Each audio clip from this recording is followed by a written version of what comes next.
Hello, I'm Graham Nicholls. And I'm Lizzie Harewood, and this is the Affinity Talks Gospel Podcast. We're here today to talk about adoption and fostering with Josh from Cornerstone. So Josh, your surname suddenly escaped me, even though I know you, and I'm really sorry. That's totally fine. We both know yourself. We both know a lot of people. My name's Josh MacDonald. It's spelled M-A-C with a big D if anybody cares, but if anything, just to distinguish myself from the fast food restaurant. And yes, since start of 2023, being the Chief Executive at Cornerstone Fostering and Adoption Service. I live in the capital of God's own county, up north to some, but to my Scottish compatriots, very much southern. Yeah. And how did you become a believer? How did you become a Christian? I was privileged to grow up in a Christian household, Graham. My mum and dad were kind of first generation Christians, really.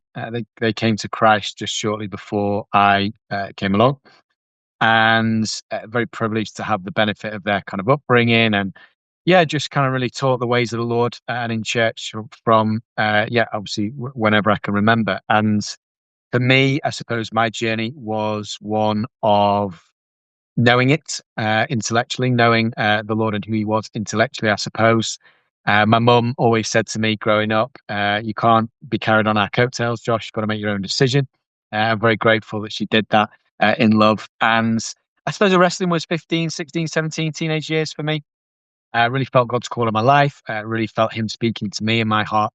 But I suppose wrestled with actually giving my life to Him, surrendering my life to Him and giving my plans and desires to Him. So did that in my own little way, I think, before I went away to university. University was a challenging place initially, but then the Lord really had His hand on me and kind of started to grow in conjunction with other Christian friends my own age. So went on with the Lord from that point. But praise Him. Good. Yeah, lovely to hear. And just before we get into kind of adoption in particular, what in your history in terms of working life or studying life kind of led you to have any clue or interest about adoption? It's a great question. And I suppose nothing in terms of working life directly. I would say that there's a number of things indirectly. I've been involved in working for local authorities. I worked for a very big unitary local authority and was working for 2 years with our children's services department. So seeing, I think, a lot of the challenging circumstances that local authorities operate in, particularly in some underprivileged communities, and seeing a lot of poverty and a lot of challenge in that regard. I suppose on the flip side, or on another side, I also worked for a small evangelical church in a predominantly rural community, actually, but doing a lot of youth work with a lot of harder to reach, as they would be termed back then, young people. And again, seeing that, and that's where my wife and I probably first got involved in supporting children at kind of the edge of care, really, and getting involved in their lives, again, under the auspices of the church. And then it was kind of quite a lot of years later on that we kind of got involved in our own way. But those two experiences probably had a big impact, but nothing really before that, to be honest. Goodness, Josh, I would say that quite a lot of your past life, your life leading up to this point has equipped you working with children and young people, working with children's services. So it seems like quite a neat link, really. Tell us about Cornerstone then. What is Cornerstone? Cornerstone is the country's only evangelical Christian fostering and adoption service, which is an amazing thing to say, no matter how many times I say it. And Cornerstone has been in existence since the very late 90s. And we have consistently worked with Christian foster carers and adopters to obviously match them with referrals, children from local authorities. We are predominantly based in the northeast of England and also Yorkshire, Midlands and the Humber, but with bold aspirations to do a little bit more in coming years, not least do something in Scotland where we've just been registered as a fostering service. So. And to understand your definitions, what does a Christian adoption agency mean? And by the way, it's also frightening that you're the only one, not just a wonderful thing. It is a wonderful thing. It's also a bit scary, really. But what do you mean by Christian? So what I mean by Christian is Mm. we recruit exclusively Christian foster carers. We're currently registered as a post-adoption support service because many of those foster carers over the history of Cornerstone have gone on to adopt the children that they were caring for in foster placements. Yeah. We are hoping to register as an adoption agency in our own right in England and Wales with Ofsted in the coming months, but we're not quite there yet.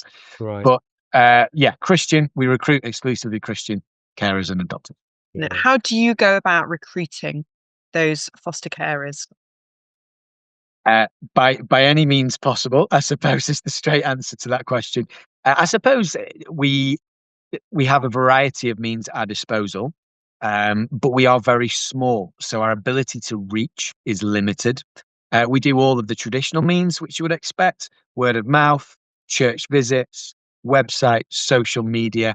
We attend a number of events throughout the year, most notably probably things like the Keswick Convention, which we've done the last couple of years, and just try and make connections wherever we can, obviously partnering with such as yourselves and other organizations in a similar space up and down the country.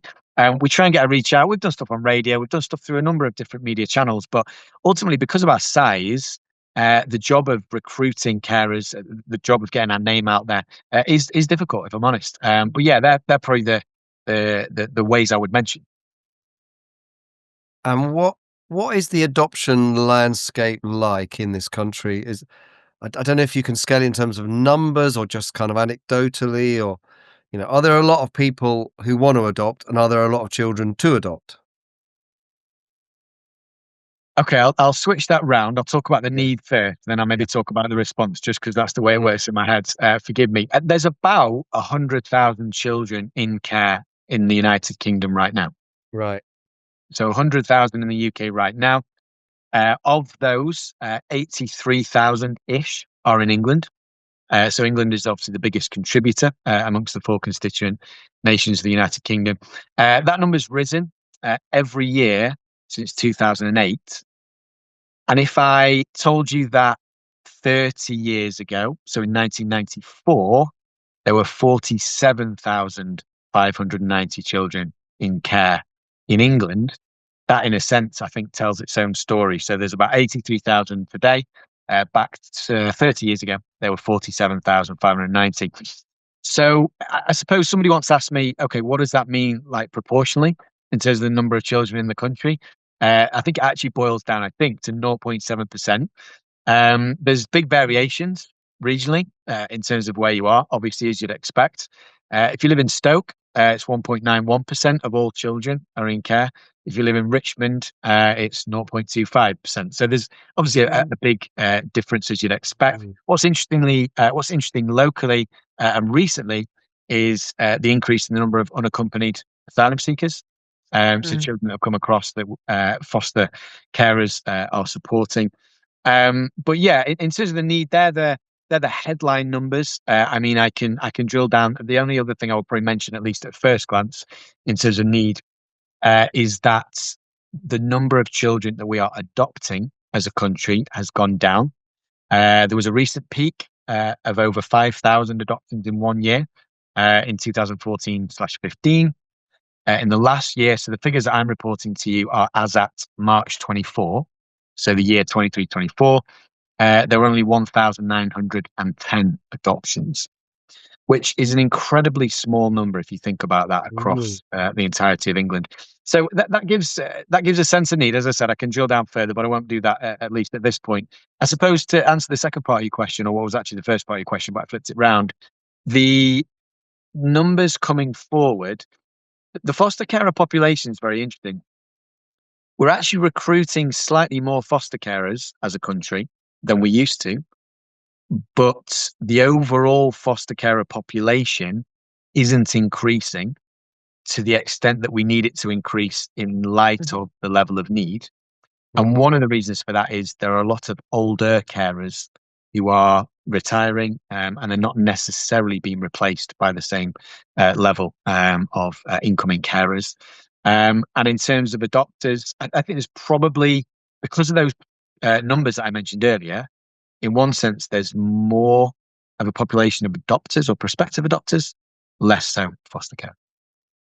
So, Josh, I've got a couple of questions there. I think my first question is the number of kids that are in care obviously seems to have risen exponentially.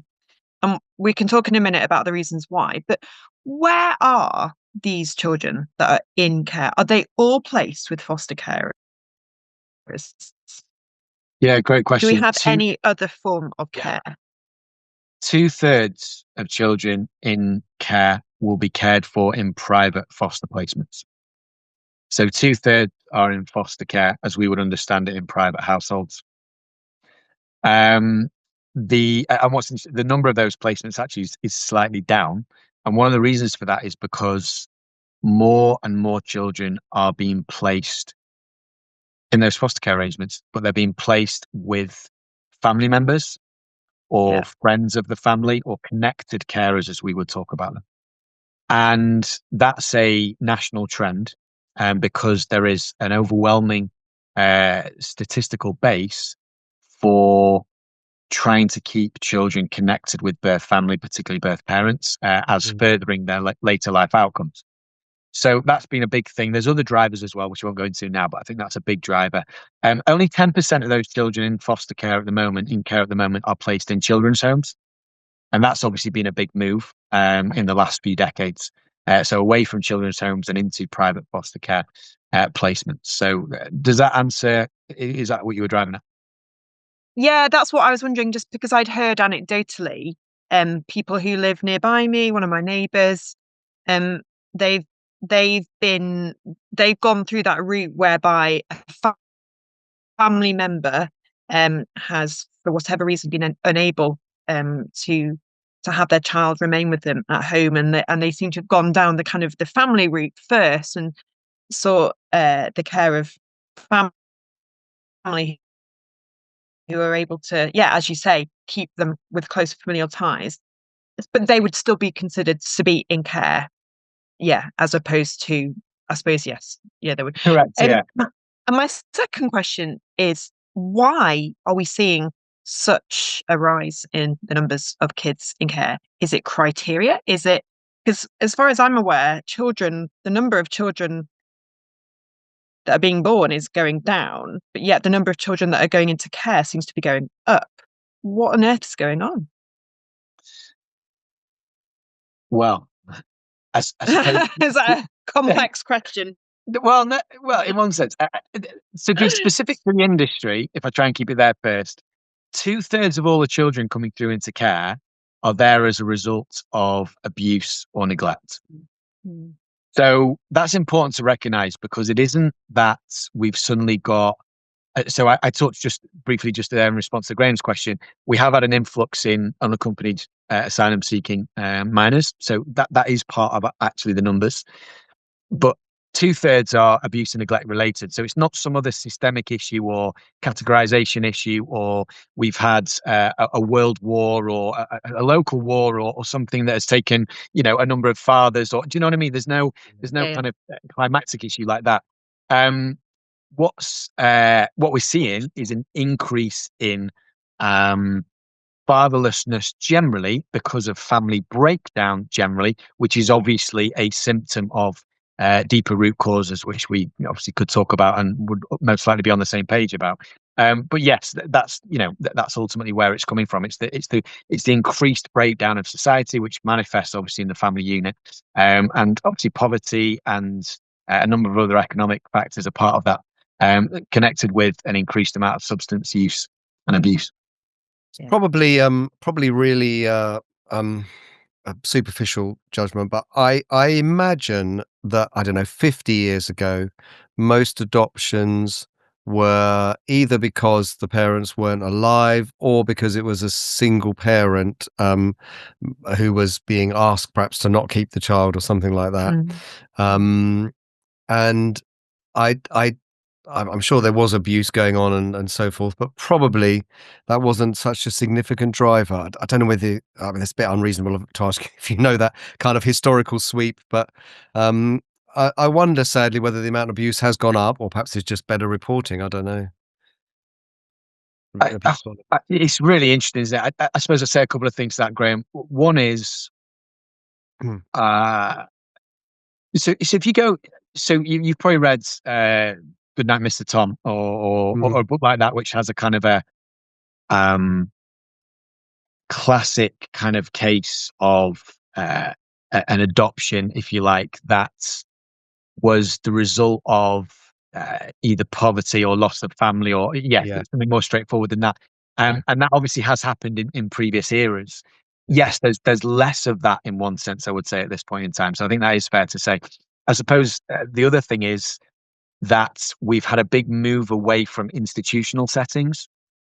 And what we've obviously gone through as a nation is a number of scandals, really, whether that be in religious institutions, whether that be in state institutions or otherwise, where there has been a lot of abuse, sometimes on an almost industrial scale, but it's been connected with or into the state. And so that's in a sense been hidden, because you're looking at large numbers in one place and at one time, rather than individual cases coming through into individual foster placements. I suppose the only other thing I would say to that is that historically, there was probably more of a culture of not only relinquishment on the part of mothers, who were often pressured into giving children up into adoption or into foster care, but also the climate around which we did that was far more hidden. I think you just sort of talked about this, where we weren't talking about birth family contact. I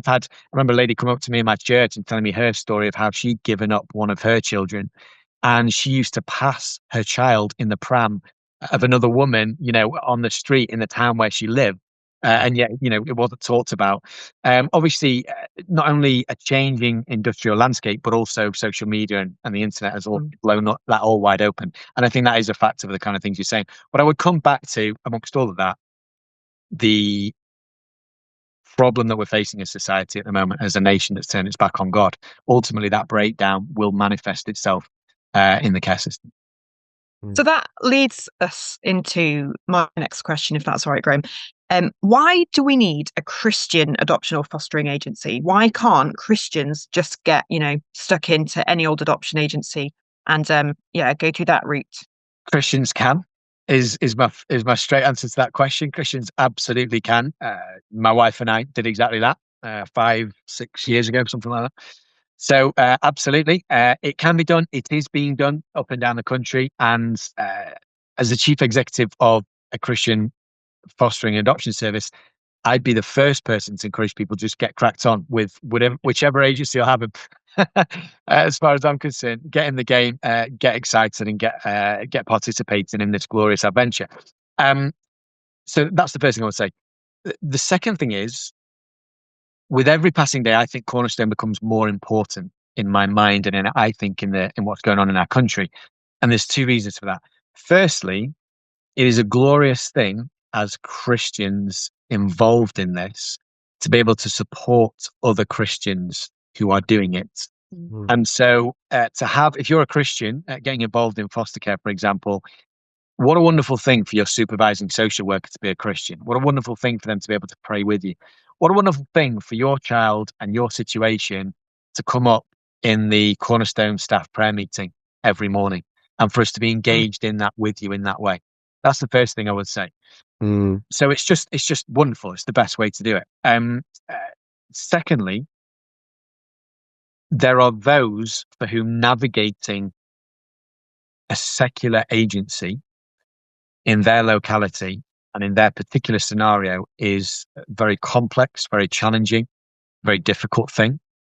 And we exist also to help Christians into foster care and into adoption by providing them with a Christian agency that understands them, that gets them, and that can help them walk through that process. My experience with people who have adopted, and by the way, you just gave another reason why you're suited for the job, to do with your own personal experience. But my experience has been of both foster carers and adopters in our locality who are believers, is that It's a very, very, very challenging process. It's not even twice as hard as becoming a parent. It's like 50 times as hard as becoming a parent in terms of any scrutiny that's on you. I'm not even sure 50 is enough of a number. When I became a parent, my only qualification was to sort of, uh, I'm just hesitating at the slightly rude bit, to provide the biological sort of process. Nobody asked me whether I was a suitable person, did they? No one. No one in a local authority, nobody anywhere said, "Oh, I wonder if Graham's suitable to be a parent. What do you think about this? What do you think about this? What do you think about this? Is it a safe environment? What about his wife, Caroline? Is she safe? Has she been vetted?" Nobody asked that. The baby turned up and we registered its name. No one asked then, "Are you a safe place?" Now there are safeguards that have been in place for the lifetime of my children and people making sure that they were safe. But yeah, I mean, does that seem disproportionate to you sometimes? If you say no, that's the that's the end.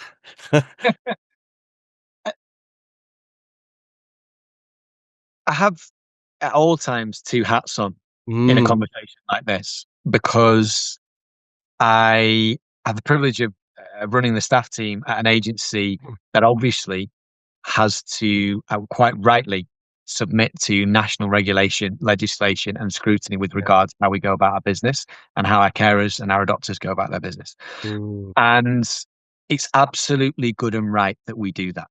Absolutely. There is an absolute necessity in this country right now. And every other month, there is another story about how we have failed children in our mm, country because we didn't step in, we didn't see that situation, we didn't properly examine or investigate a particular set of circumstances. So we have to run the rule over every prospective carer and adopter, and we have to do so with diligence, with a huge amount of energy, because none of us is perfect. This is what I always say. Just because we are Christians, we don't have the monopoly on good parenting. Far from it. We need that guidance, that counsel. We need that scrutiny, that oversight. So I welcome it. I think it's important. I think it's important that we don't shy away from it to a large degree. There are elements of what I would say are agency or local authority or state overreach, which I think is both unnecessary, unhelpful, and in some instances has been proved to be illegal. And I think we just have to acknowledge that and just be honest and open about that. But at the same time, as Christians who are doing this job, we have to remember that we are not on the same page at the same time in so many ways as those who do not know the Lord and are perhaps looking at this from a different standpoint. And we have to absolutely comply with national legislation and understand the context in which we are working, but at the same time, not be um, shy about being bold and courageous and having confidence and trust in our God, who we believe can give us the love, the mm, energy, the care, the compassion to do what needs to be done to safeguard, support, and cause the children in our care to flourish. So, yeah, it's very difficult. The process is very onerous, Graham, having been through it a couple of times, there's no denying it. mm, I just think we have to be careful not to resent it for resenting its sake, mm, but at the same time be quite resilient in the midst of it. mm, And there are opportunities also to state our distinctives as part of the process. But yes, I mean, we could go more into where we're going in relation to the authorities and to where we're at as Christians, because I think it does have a very important intersection with the world of fostering and adoption. mm, So why should Christians consider fostering and have done something of this ilk, have either fostered or then gone on to adopt? And it feels like me they're probably overrepresented in the kind of the world of fosterers, is that a word? And adopters. Um, why should we consider this? Can I just for clarity, did you say, just so I understand, Christians are overrepresented in the carer community and adopter community, or underrepresented? Which? Well, just maybe it's just the circles I obviously, associate with a lot of Christians. And I probably know more Christians who would adopt or foster than those outside. But I could be wrong, and that could just be my own kind of experience swaying that judgment. Okay, fascinating. Yeah, it's really helpful. Thank you for clarifying that. I mean, firstly, I would just say on that, I think that Christians are radically and tragically underrepresented in the national scene when it comes to foster carers and adopters. I think that at the same time, local authorities and the wider sort of state mechanisms understand that the church historically has played a huge part in tending to the needs of the fatherless and of children who need a loving, safe family home. So if those two things aren't at odds, I think it's worth pointing those two things out. I think the reason that I say or make the first comment, Lizzie, is because I'm not sure that as Christians, we have settled in our minds the question you just asked me. Why should we? What is our role? Where are we supposed to be? And I'm not entirely sure all of the reasons for that. I can guess at some, but Cornerstone exists to place children from local authorities into Christian homes. That's what we exist to do. And I think the reason for that is, amongst many other things, this is the mainline front and center heart of God. If you think about scriptures like Psalm 68, verse 5, a father to the fatherless and a defender of widows is God in his holy dwelling place. It's who he is. Anywhere you see God at work, anywhere you see the Holy Spirit spilled out and in operation, you will see Christians stepping forward to foster and adopt. And if you think about, to give a New Testament, James chapter 1, verse 27, religion that is pure and undefiled is this, to help orphans and widows in their distress and to keep oneself unspotted from the world. We're being compelled through every book almost of the Bible to get involved in fathering the fatherless. And I always say to people, every single one of us needs to be involved, either doing it directly or enabling, encouraging, and equipping someone else into it, because scripture doesn't give us an out. And I always say, in terms of why should Christians do that and why must Christians do this, it's the heart of God. Every single one of us is adopted if we're a Christian. And so if we are not, we understand that as a spiritual process, but it is also at the same time a very physical, practical, and tangible process. If we're not out there doing it, we're misunderstanding, in a sense, our own adoption, because the Lord compels us to go out and in a sense, show and demonstrate his heart for us with our hands and our hearts out there. I think in one sense, it's a simple case of obedience, Lizzie. God calls us to do it. Okay, we need to do it. And I know there's all these bigger things we need to unpack, but sometimes I think I and maybe others complicate it. and it's just quite refreshing sometimes to think of it in terms of obedience. I think the only maybe two other things I would say. One is compassion.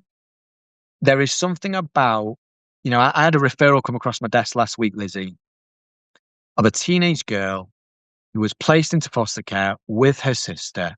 Both of them had obviously gone through significant trauma and abuse. Her sister committed suicide in that placement, in the bedroom that they shared. And the local authority came to us seeking a place for that younger teenage sister, and they couldn't find anywhere. And sometimes I work in this, Lizzie. Sometimes you just still have to stop. My social workers sometimes will talk to me about this stopping, and they'll have 10 minutes and they'll be like, wow. And sometimes there's no logical reason that I can say or talk to you about in a podcast. It's sometimes just this immediate compassion that compels you to run in, and I think that's worth talking about. It's just such a joyous thing as well to be involved in. I think if you're not involved in it, you're missing out. And there's many other things I could say, but I won't go on. Yeah, no, it's brilliant. I wonder about the motivation. I totally agree with you about adoption being biblical. It's fundamental to our identity as Christians that we've been adopted into God's family, and also that general principle of care in a Christian community, Mm. for those who are fatherless and widows and so on. So I totally agree with that. I'm not sure. I mean, I didn't adopt, so I can't attribute motives to others. I'm not sure about the motivation for people going forward for adoption. Maybe it should be more compassion, care, and thinking this is a God thing to do. Maybe in practice, it's a bit more, I want a family and I haven't got a family. It's not wrong to think that, but maybe that's the hesitancy. I think there's maybe a bit of that we need to really reflect on and pray about. Maybe there's also a bit of Christians are now afraid to go forward for adoption because they just think, oh, my faith's going to be scrutinized. They're going to think I'm a weirdo and they're going to say no. I think that's also playing as well. Do you want to speak into that rather complicated question? Yeah, well, I think there's probably two facets there. If I speak into the first, I think there's always going to be uh, a mix of different factors for each of us. Mm, We're all unique. I think there's I think it's glorious, absolutely glorious that somebody would reach the point where they, perhaps through infertility or different battles in terms of their own having children, they are at a place where they want to step into adoption as part of that. I think it's wonderful. You know, we all take a different journey. My journey came by degrees and through various kind of twists and turns. I often get pulled up by friends who say, "Josh, you're a real zealot for this sort of fostering and adoption cause," and yet it wasn't always the case. So I have to be careful. You know, for me, the Lord took me on a journey, and it wasn't always. You know, I didn't come out of the womb thinking it was an amazing thing and determined to adopt from day one. So I think however we arrive there, I have such high regard for those that do arrive there. I think the second thing that I would say in response to your second part of your question is that's why Cornerstone exists. For those that are outfaced by a long, often drawn out assessment process, I would say that's why Cornerstone exists. We don't shortcut the process. The process, in many respects, is almost exactly the same, but we are able to understand you and your concerns, and you are able to be honest with us about where you are coming from. And we can't guarantee that you will be appropriate and the right people. And that's why I always say it's not for everyone to do directs, depending on their life circumstances. But absolutely, let's get into the conversation. There's nothing at all that should stop any prospective carer or adopter getting into that conversation from the outset and seeing where it goes. Because yeah. I'm sorry, Lizzie. We were sort of taking turns to avoid the delay problem, so I will take turns after this. But I have a little supplementary, which is, what do you think about single parent adoptions by Christians? I think there's wonderful, wonderful single adopters and wonderful, wonderful single carers that Cornerstone has helped, that Mm, Cornerstone has approved, that are well known to the Cornerstone family and that are part of the Cornerstone family. And I think it is a wonderful thing, if not a more inspirational thing, actually, when those who are single step forward into the breach and offer a child a loving home. I think it's absolutely glorious. thank you. I was just going to, it wasn't really a question, but more an observation that, so Graham, you touched on the idea of motivation. And I Mm, think that we're all going to have motivations no matter what choices we make in life. I mean, the choice, my husband and I made to become natural biological parents wasn't necessarily always, pure. There was a real instinct there. It was something that, perhaps there was a selfish element to.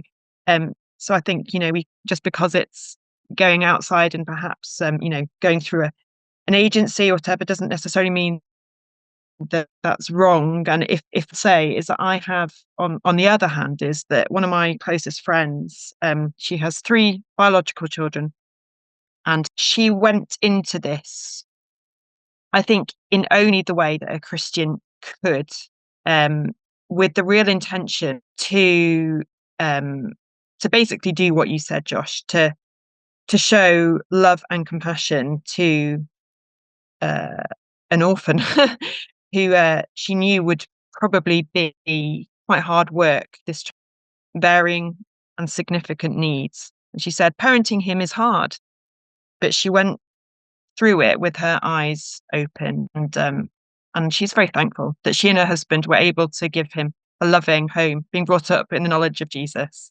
And I just find that truly inspirational. That she's been a real challenge to me. So I feel challenged that I need to think about how we can support more Christians to adopt or to foster. Yeah, that was just my tuppence there. Yeah, if I could just come back on that just briefly and say that is a great point, and I think it connects with what Graham said about motivation. Some of the most inspirational carers and adopters that I've had the privilege of spending time with are those who come into the conversation broken, exhausted, totally out of their depth, perhaps in a place where this hasn't turned out the way they thought it might, or gone the way they thought it might go. But they are steadfast in their resolve because they know that they are obeying a call from the Lord, and that the results are over to Him. That in their obedience, the Lord is glorified, and that their sole intent was to glorify the name of the Lord. And their secondary intent was to bring or introduce a child who came into their home and into their family, whether it be for a very short time, or whether through adoption, a permanent situation, they were able to introduce that child to their Father in heaven. And that's what we are doing here. We are not adding quivers to our or arrows into our quiver, should I say. We are seeking to open our hands wide and to introduce children, not to us and to our protection and to our benefits, but to the Lord's. And yeah, just incredible stories. I could tell you so many of people who are doing just that at very substantial cost to themselves. And I think they are absolutely tremendous. What would you want to say to people who might be listening? Some of them are pastors, some of them might be prospective parents who are thinking about adoption, maybe quite a lot who either have children or, what kind of different messages would you think would be great to get out there to Christians? To pastors, I would say preach about fostering and adoption. When was the last time you heard a sermon on it? Okay, I'm a pastor and a preacher, so that's done me in. I can't remember. It's the forgotten doctrine of the church. I think closely perhaps aligned to or almost equal. Well, I'm not going to debate the exact levels, but in terms of like pro-life and abortion matters, but maybe just pro-life at both ends of the age scale. When was the last time you heard a sermon on that? I would imagine you probably heard a sermon on pro-life issues at the older end of the age spectrum, perhaps more readily than you have than the younger age. Fostering adoption, when you think about those scriptures that I talked about, scripture is absolutely replete with this. You can take it all the way. You can think about Abram and Lot. You can think about Moses. You can think about Job, who said in chapter 29, "I was a defender of the fatherless. This is what I did in the city square or the town square," or whatever he said. You think about Samuel and Eli. If you think about Esther, I could go on. It's a forgotten doctrine. I don't understand why it's not preached and taught. So that's the first thing I would say to pastors. Second of all, to prospective carers and parents who are perhaps thinking, right, okay, yeah, this maybe one day, or yeah, I kind of know about it and it's kind of over here. Do you know what I mean? It's kind of out there somewhere in the back. That's where it was for me at one time. And the Lord used my circumstances to bring me to a place where He was like, yes, I know you want to do it at some point, but I want you to do it now. If my voice or if this podcast could be that nudge, then brilliant. Praise God. To those who are doing it, Graham, to those who are engaged in it, I suppose we've already said quite a bit about what we're going into it for and what we're looking for in the longer term. I would say keep going. May hope rise. That verse, Psalm, can't remember, I want to say 49, I think maybe. Why is my heart so sad? I will put my hope in God. Just put your hope in Him. This is a long-term game. You are doing an incredible thing in terms of caring for that child and also giving them the truth of God's word. Be encouraged. That's a phenomenal thing. I heard an amazing story from a lady last year, I think it was. Her and her husband, over the course of their lives, adopted, I think it was 7 children. They went through incredibly tough times. They adopted a girl who went on to become quite notorious in the drug scene in the town next to where they lived. And she died young, but she wrote them a letter from a hospital bed to say that she'd never forgotten the Jesus that they introduced her to. And she gave her life to Jesus before she died. I just want to, stories like that, be encouraged, keep going. This is difficult, but it's worth it. They're probably the things I would say, really. And I suppose the other thing to those who aren't in the game, Graham, but for those around, I think, Lizzie, you touched on this. I want to see pastors calling prayer meetings to pray for those who are foster carers and adopters in their flock. I want to see churches working overtime to create a fostering and adoption church culture. I want to see those around carers and adopters in the church working overtime to understand the needs of the carers and adopters in their midst, but more than that, the children that those carers and adopters are looking after.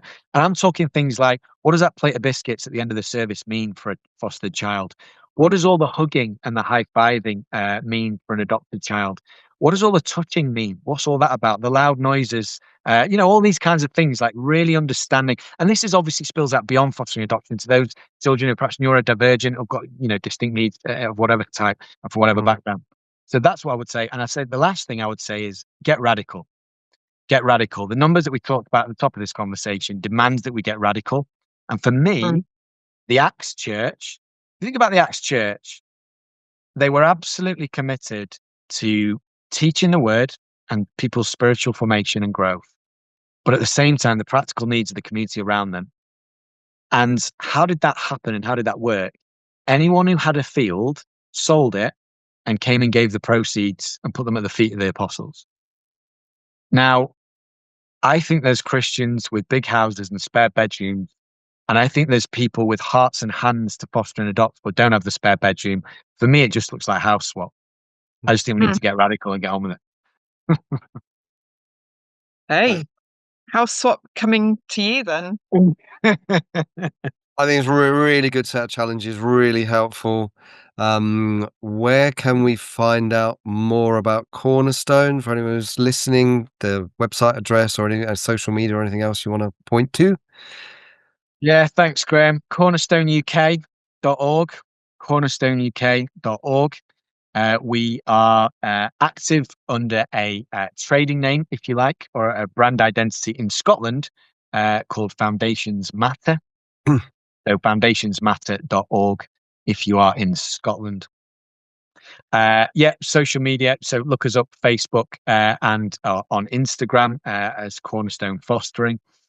And you'll obviously this podcast, many other things, Keswick Convention, if you're around at Keswick, and other events. If we can come and speak at your church, if we can support your church in becoming a supportive community to carers and adopters, we'd love to come and do that.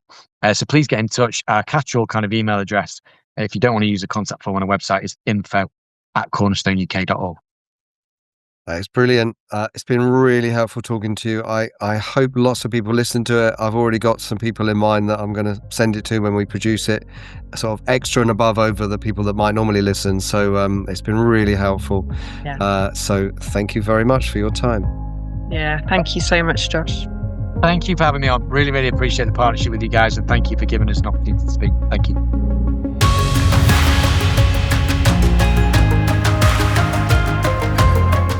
Thank you so much for listening to Affinity Talks Gospel Podcast. Affinity is a network of evangelical churches and Christian organizations working together, sharing stories in order to encourage and equip God's people to preach and live the gospel in this generation.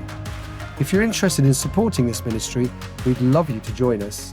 Just head over to affinity.org.uk/join to find out more.